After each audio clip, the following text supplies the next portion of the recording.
अब तीनों लोग जो चले हैं, प्रभु श्री राम से उनका जो समाज है, राज्य है, नगर है, लोग हैं, वो बहुत प्यार करते हैं।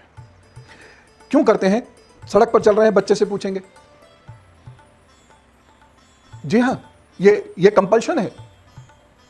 उस दौर के राजकुमारों का, सामंतों का, राजाओं का ये कंपल्शन है, पार्ट ऑफ ड्यूटी है कि सूर्य जब अस्ताचल की ओर चलने लगे तो वह अच्छे वस्त्र धारण करके सड़कों पर निकल के प्रजा का हालचाल पूछेंगे और रात में भेष बदल के प्रजा का हालचाल पूछेंगे। यह है भारत में। ठीक है, इलेक्शन नहीं होता था, लेकिन एक रिस्पॉन्सिबल किंगशिप थी भारत के अंदर।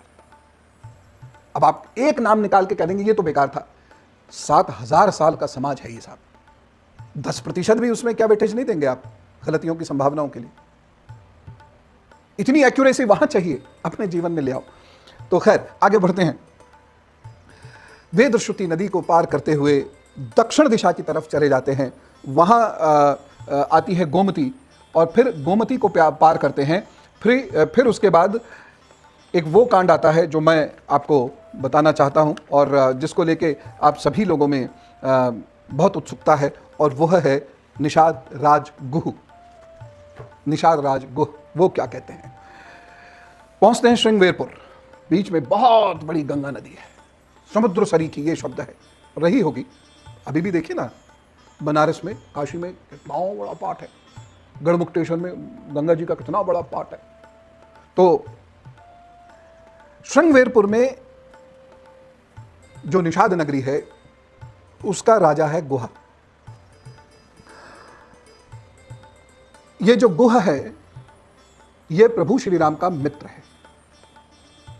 इक्वालिटी का इतना बड़ा एग्जाम्पल है। देखिए, मित्र कौन है, किसके गले लगते हैं प्रभु श्री राम?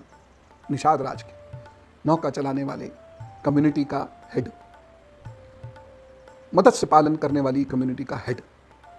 जो लोग प्रभु श्री राम पर कीचड़ उछाल देते हैं मिनट में, और उनसे ज्यादा रिस्पॉन्सिबल हम लोग हैं जो उछलने देते हैं, क्योंकि हमें पता नहीं होता है। बस एक चीज पकड़ ली शंभू को, जो कि है भी नहीं, उसको लेकर वो एक नैरेटिव कायम किए पड़े हैं पिछले लगभग 70 सालों से। और मैं सच में बड़ा दुखी होता हूं राम भक्तों से जब वो उसका जवाब भी नहीं देते। इसीलिए भक्ति के साथ साथ ज्ञान भी आवश्यक है, क्योंकि जब आप उत्तर देंगे तर्क से तो वहां आपका भाव नहीं चलेगा, क्योंकि वह दुश्मन है, वो भगत लोग नहीं है। भक्त के साथ भाव की बात होती है, और जहां संस्कृति के लिए खड़ा होना होता है वहां भाव नहीं, वहां तर्क चलता है, फिर शस्त्र चलता है। पहले शास्त्र चलता है, नहीं कोई मानेगा तो शस्त्र चलेगा।